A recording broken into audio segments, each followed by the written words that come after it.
السلام عليكم ورحمة الله وبركاته. بسم الله الرحمن الرحيم. الحمد لله وكفى وسلام على عباده الذين اصطفى. أما بعد، أعوذ بالله من الشيطان الرجيم. بسم الله الرحمن الرحيم. وما الحياة الدنيا إلا متاع الغرور. وقال سبحانه وتعالى: إنما أموالكم وأولادكم فتنة. وقال سبحانه وتعالى: فإذا قضيت الصلاة فانتشروا في الأرض وابتغوا من فضل الله ذلك فضل الله يؤتيه من يشاء والله ذو الفضل العظيم. صدق الله العظيم. وقد قال النبي صلى الله عليه وآله وسلم: الدين النصيحة، أو كما قال عليه الصلاة والسلام. بہت ہی عزت و احترام کے مستحق میرے بزرگوں،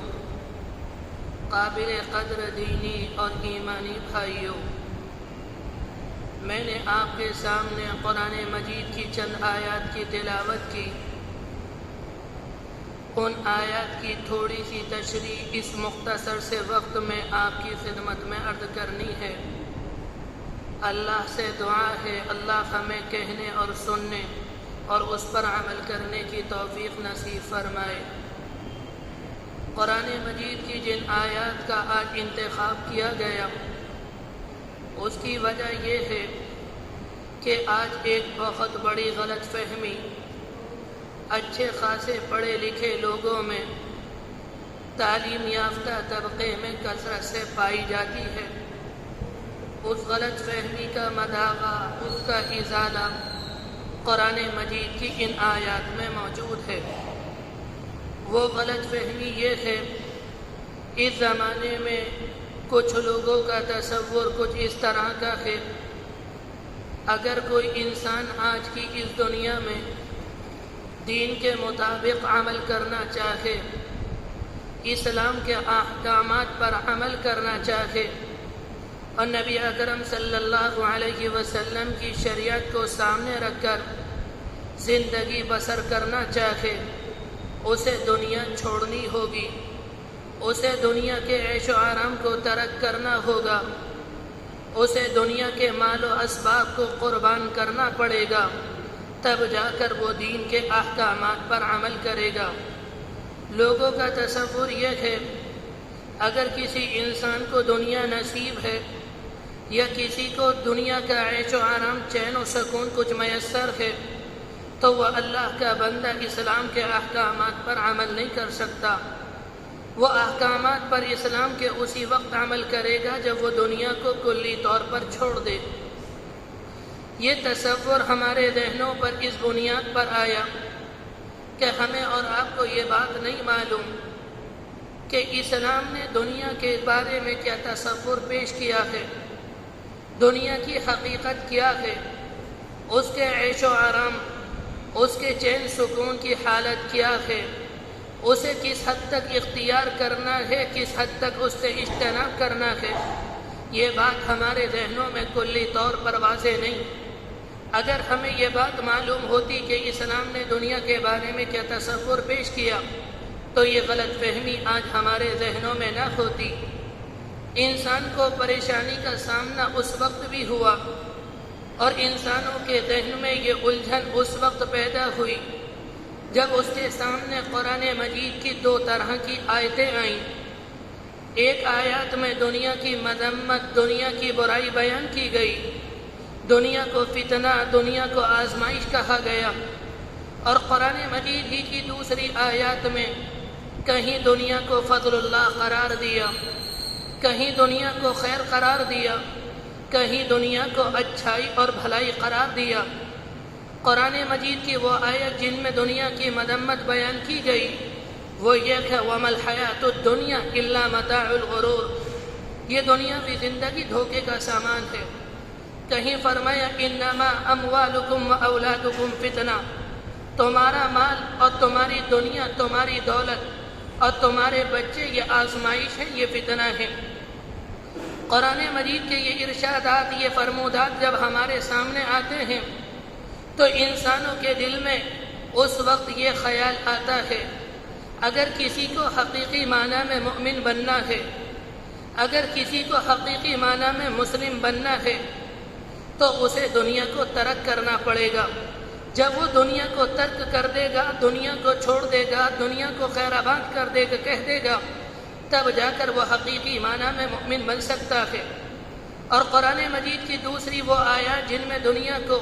فضل اللہ کہا گیا، بھلائی کہا گیا، خیر کہا گیا، وہ یہ ہے فَإِذَا قُضِيَتِ الصَّلَاةُ فَانتَشِرُوا فِي الْأَرْضِ، جب تم نماز سے فارغ ہو جاؤ، زمین میں پھیل جاؤ اور تجارت کے ذریعے اللہ کا فضل حاصل کرو۔ کہیں کہا ربنا آتنا فی الدنیا حسنہ، اے اللہ دنیا کی بھلائی، دنیا کی خیر، دنیا کی اچھائی ہمیں عطا فرما۔ تو قرآن مجید نے کہیں دنیا کو بھلائی کہا،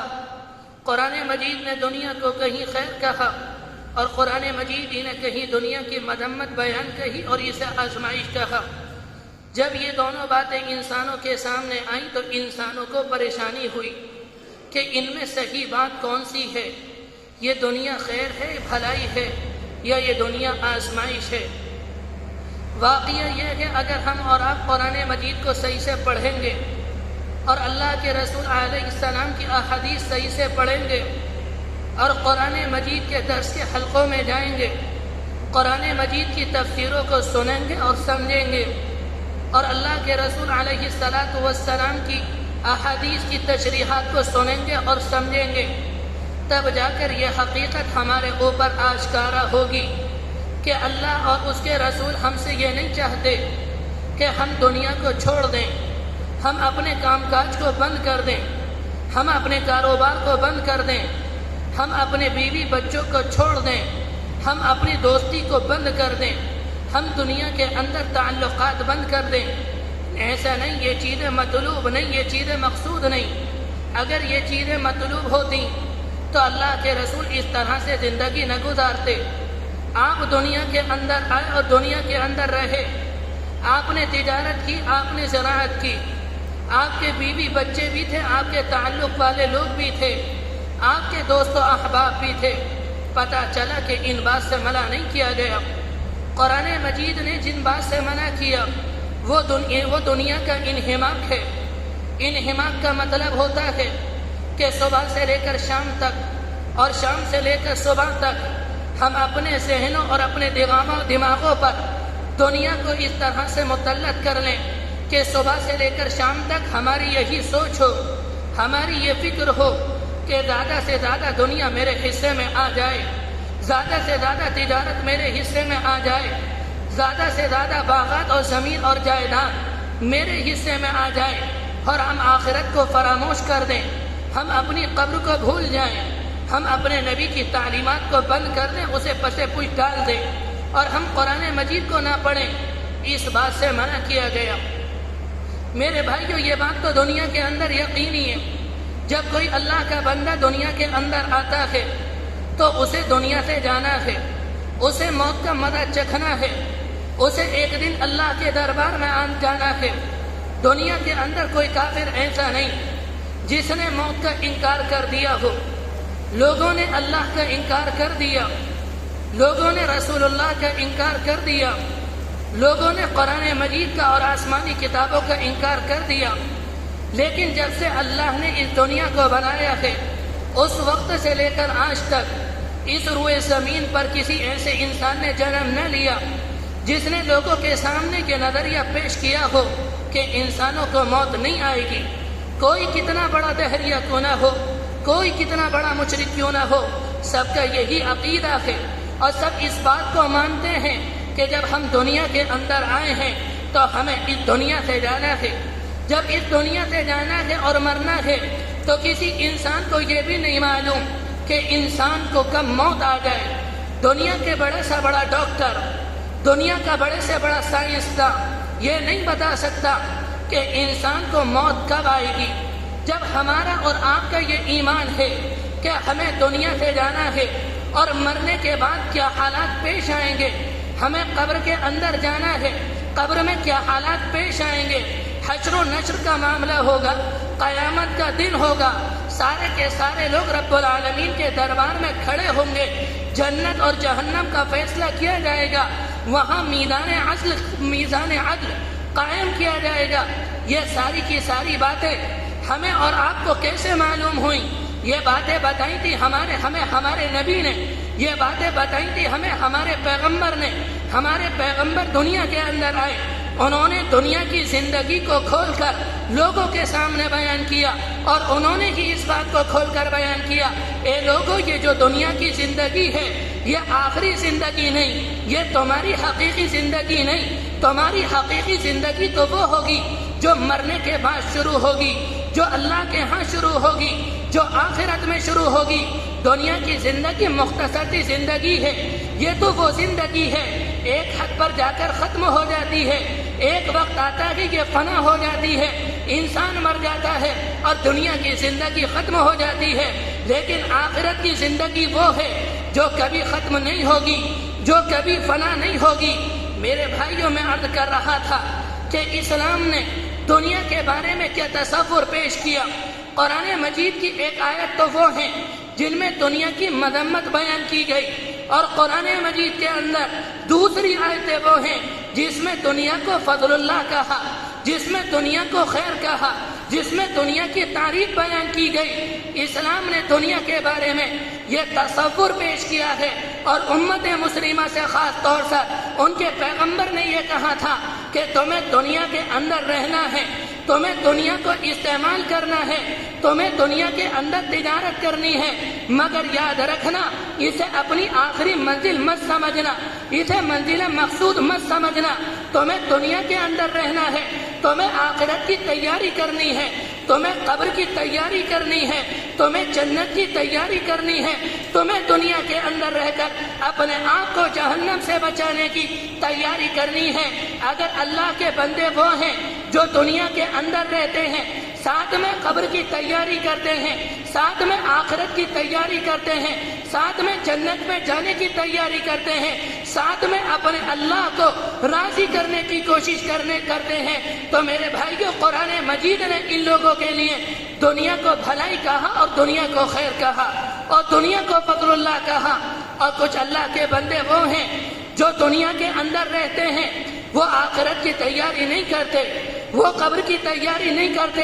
وہ جہنم کو یاد نہیں کرتے، انہیں اس بات کا احساس نہیں کل قیامت میں ہم اللہ کے سامنے ہوں گے اور ہمارا حساب و کتاب ہوگا۔ جنہیں صرف دنیا کی فکر ہے، اگر وہ سوچتے ہیں تو دنیا کے بارے میں سوچتے ہیں، اور ان کے دل کے اندر کوئی احساس آتا ہے دنیا کا آتا ہے، آخرت کا کوئی احساس ان کے دل میں نہیں آتا، تو قرآن مجید نے ان لوگوں کے لیے دنیا کو آزمائش کہا، دنیا کو فتنہ کہا، دنیا کو تباہی کہا، دنیا کو بربادی کہا۔ یہ وہ لوگ ہیں، ان کی دنیا، ان کی تجارت انہیں کل جہنم میں ڈال دے گی۔ میرے بھائیوں، یہ قرآن مجید کی وہ آیات تھیں جس کی وجہ سے لوگوں کو غلط فہمی ہوتی ہے۔ قرآن مجید کے اندر ایک موقع پر اللہ تبارک و تعالی نے فرعون اور موسیٰ علیہ السلام اور قارون کا ایک واقعہ ذکر کیا، اور قارون یہ موسیٰ علیہ السلام کا رشتہ دار تھا، یہ معمولی انسان نہیں، یہ سرمایہ دار تھا۔ اور جب قرآن مجید کسی کو سرمایہ دار کہہ دے تو اس میں کسی شبے کی اور کوئی گنجائش نہیں رہتی۔ قرآن مجید کہتا ہے قرآن مجید کہتا ہے ان قارون کان من قوم موسیٰ فبغى علیہم وآتیناہ من الکنوز ما ان مفاتیحہ لتنوء بالعصبۃ اولي القوہ۔ اللہ نے اسے اتنے خزانے دیے تھے، اللہ نے اسے اتنے خزانے دیے تھے، اتنی جائیداد تھی، اتنی عمارتیں تھیں، 2-4 آدمیوں سے ان کے خزانے کی، اس کے خزانے کی کنجیاں نہیں اٹھ سکتی تھیں۔ اس کے خزانوں کی کنجیاں اٹھانے کے لیے ایک لمبی چوڑی جماعت چاہیے ہوتی تھی، تقریباً 100 سے اوپر لوگوں کی ایک جماعت ہوتی جو اس کے خزانے کی کنجیوں کو اٹھاتی۔ یہ اتنا امیر انسان تھا، قرآن مجید میں اس سے کہا گیا موسیٰ علیہ السلام کے زمانے میں اللہ نے قارون کو نصیحت کی اور قرآن نے قارون سے یہ کہا وَابْتَغِ فِيمَا آتَاكَ اللَّهُ الدَّارَ الْآخِرَةَ، ہم نے جو تمہیں مال دیا ہے اس کے ذریعے تو اپنی آخرت بنا، اس کے ذریعے تو اپنی آخرت بنا، اس کے ذریعے تو اپنی قبر بنا، اس کے ذریعے تو اپنی جنت بنا۔ یہ قارون کے لیے آیت تھی، لیکن قرآن مجید کے اندر اس آیت کو اس لیے بیان کر دیا گیا کہ امت کے جو رؤساء ہیں، امت کے جو عمراء ہیں، امت کے جو سرمایہ دار ہیں، وہ قرآن مجید کی اس آیت سے نصیحت پکڑے۔ اگر انہوں نے قرآن مجید کی اس آیت سے نصیحت نہ پکڑی تو ان کا حشر وہ ہوا تھا جو موسیٰ کے زمانے میں قارون کا ہوا تھا۔ قرآن مجید نے کہا موسیٰ علیہ السلام کے زمانے میں قارون کو اللہ نے یہ نصیحت کی کہ ہم نے جو تمہیں مال دیا ہے اس کے ذریعے اپنی آخرت بنا۔ پتہ چلا انسان کے پاس جو کچھ ہے، چاہے مکان ہے، چاہے جائیداد ہے، چاہے کاروبار ہے یا کچھ بھی ہے، وہ ساری کی ساری اللہ کی عطا ہے، وہ ساری کی ساری اللہ کی دین ہے۔ قارون نے جواب دیا قال انما اوتیتہ علی علم عندی، یہ مجھے اللہ نے نہیں دیا، یہ تو میں نے اپنے علم کی بنیاد پر، یہ تو میں نے اپنے تجربے کی بنیاد پر، یہ تو میں نے اپنے ہنر کی بنیاد پر، یہ تو میں نے اپنے قوت بازو سے اور جد و جہد کر کے میں نے یہ مال حاصل کیا۔ میں اللہ کے راستے میں ذرہ برابر کچھ نہیں دوں گا۔ میرے بھائیو، یہ بات کہہ دی گئی، جو کچھ تمہارے بات ہے، اللہ نے قارون سے کہا تو اپنے اوپر گھمنڈ نہ کر، یہ تیرے علم کی بنیاد پر تجھے مال نہیں ملا، یہ تیرے ہنر کی بنیاد پر تجھے مال نہیں ملا، یہ ہم نے دیا ہے۔ ایسے دنیا کے اندر کتنے ذہین ہیں، دنیا کے اندر کتنے ذہین ہیں، دنیا کے اندر کتنے علم والے ہیں، دنیا کے اندر کتنے دانشمند ایسے ہیں جن کے پاس تجارت نہیں، جن کے پاس کاروبار نہیں۔ پتہ چلا اگر کاروبار علم کی بنیاد پر ہوتا تو دنیا کے اندر کوئی علم والا، کوئی دانشمند انسان ایسا نہ ہوتا جس کے پاس تجارت نہ ہوتی۔ اگر کسی کے پاس تجارت ہے، اگر کسی کے پاس کاروبار ہے تو یہ اللہ کی عطا ہے، اسے یہ اللہ نے دیا ہے۔ پھر جب اللہ کا ہے، بعض لوگوں کے ذہنوں میں یہ سوال آتا ہے جب یہ اللہ کا ہے، یہ اللہ کی عطا ہے تو پھر تو سارا کا سارا اللہ کی راہ میں صدقہ کر دینا چاہیے، اللہ کی راہ میں خرچ کرنا دینا چاہیے۔ قرآن مجید کی آیت ہے وَلَا تَنْسَ نَصِيبَكَ مِنَ الدُّنْيَا وَأَحْسِنْ كَمَا أَحْسَنَ اللَّهُ إِلَيْكَ، جو کچھ اللہ نے تمہیں دیا ہے تمہیں اس سے دستبردار نہیں ہونا، تمہیں اپنے پاس رکھنا ہے، تمہیں اس کی حفاظت کرنی ہے، لیکن یاد رکھنا جیسا اللہ نے تمہارے ساتھ احسان کا معاملہ کیا تم بھی اللہ کی مخلوق کے ساتھ احسان کا معاملہ کرو۔ جس کے پاس کھانا نہیں ان کے لیے کھانے کا انتظام کرو، جن کے پاس مکان نہیں ان کے لیے مکان کا انتظام کرو، جن کے پاس دوا نہیں ان کے لیے دوا کا انتظام کرو، جن کے پاس تعلیم نہیں ان کے لیے تعلیم کا انتظام کرو۔ پھر قرآن مجید کی آیت ہے وہ کہتی ہے وَلَا تَبْغِ الْفَسَادَ فِي الْأَرْضِ، تم اپنے مال کی بنیاد پر زمین میں فساد نہ پھیلاؤ۔ میرے بھائیو، اللہ تبارک و تعالی نے جن کاموں کو ناجائز قرار دیا، جن کاموں کو حرام قرار دیا، اگر کوئی اللہ کا بندہ ان کاموں کو انجام دیتا ہے قرآن مجید کی اصطلاح کے مطابق وہ زمین میں فساد پھیلاتا ہے۔ مثال کے طور پر کوئی انسان چوری کے ذریعے، کوئی انسان لوٹ کے ذریعے، کوئی انسان لوٹ کے ذریعے مال وصول کرتا ہے تو اس وجہ سے زمین میں فساد پھیلے گا۔ کوئی انسان دھوکے کے ذریعے، کوئی انسان خیانت کے ذریعے، کوئی انسان فریب کے ذریعے، کوئی انسان جھوٹ کے ذریعے مال حاصل کرتا ہے تو اس کے ذریعے لازمی طور پر دنیا میں فساد پھیلے گا۔ کوئی انسان سود کے ذریعے، کوئی انسان حرام کے ذریعے، کوئی انسان رشوت کی بنیاد پر مال وصول کرتا ہے، اس کی بنیاد پر زمین میں فساد پھیلے گا، زمین میں ٹکراؤ ہوگا، زمین میں لڑائیاں ہوں گی، زمین میں جھگڑے ہوں گے، آپس میں خون بہے گا۔ اگر ہم یہ چاہتے ہیں کہ زمین میں فساد نہ پھیلے، زمین میں اختلاف نہ ہو، زمین میں جھگڑا نہ ہو، تو ہم ان اصولوں کو اپنائیں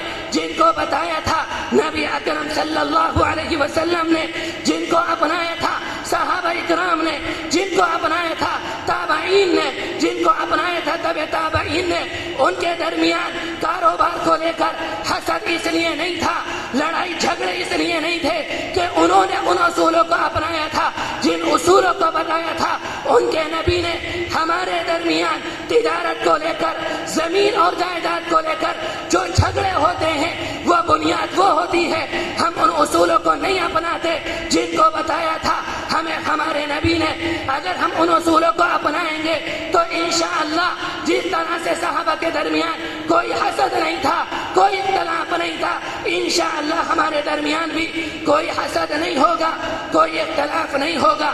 میرے بھائیوں، میں نے شروع میں یہ بات عرض کی کہ ہمیں دنیا کے اندر رہنا ہے، دنیا کو استعمال کرنا ہے، لیکن دنیا کی محبت کو اپنے دل سے نکالنا ہے۔ اللہ کے رسول علیہ السلام دنیا میں آئے، آپ دنیا کے اندر آئے، آپ نے پہلا کام یہ کیا کہ صحابہ اکرام کے دلوں سے دنیا کی محبت کو کھرچ کر پھینک دیا اور اللہ کی محبت کو ان کے دلوں میں بٹھا دیا۔ اللہ کی محبت کو، اپنی محبت کو، قرآن مجید کی محبت کو اللہ کے رسول علیہ السلام نے اپنے صحابہ کے دلوں میں بٹھا دیا۔ اس کا نتیجہ یہ نکلا، بے شمار مثالیں موجود ہیں۔ اللہ نے اس کا نتیجہ، اس کا پھل انہیں دنیا میں یہ دیا۔ جب صحابہ نے دنیا سے منہ موڑا، اللہ نے دنیا کو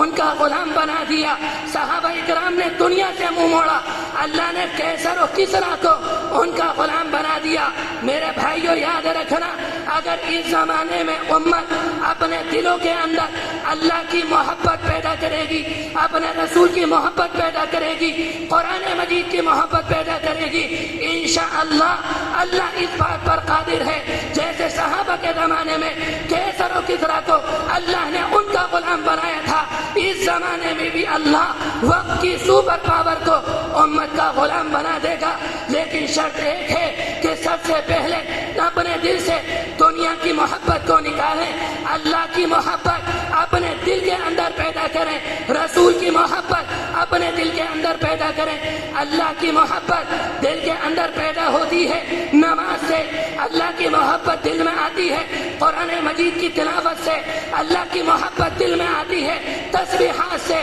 اللہ کی محبت دل میں آتی ہے حرام چھوڑنے سے، اللہ کی محبت دل کے اندر آتی ہے حلال اختیار کرنے سے۔ اگر یہ اصول اپنائیں گے، ہم نماز پڑھیں گے، اللہ کی محبت دل میں آئے گی، اللہ وقت کی سپر پاور کو امت کا غلام بنا دے گا۔ لیکن اس کے بعد بھی میرے جملے کو یاد رکھنا، اگر ہم نے نماز نہ پڑھی، ہم نے روزے نہ رکھے، ہم نے تسبیحات کا اہتمام نہ کرا، ہم نے حرام کو نہ چھوڑا، ہم نے حلال کو اختیار نہ کرا، اللہ دنیا کو، اللہ غیروں کو ہمارے اوپر مسلط کر دے گا اور اللہ ہمیں غیروں کا غلام بنا دے گا۔ پھر اس طرح سے خون بہے گا، پھر اس طرح سے امت پٹے گی جیسے آج خون بہ رہا ہے، جیسے امت پٹ رہی ہے۔ اگر ہم چاہتے ہیں بہتا خون رک جائے، امت پٹنے سے، امت دبنے سے، امت کو چلنے سے بچ جائے، شرط ایک ہے، اللہ کو راضی کریں۔ اللہ راضی ہوتا ہے نماز سے،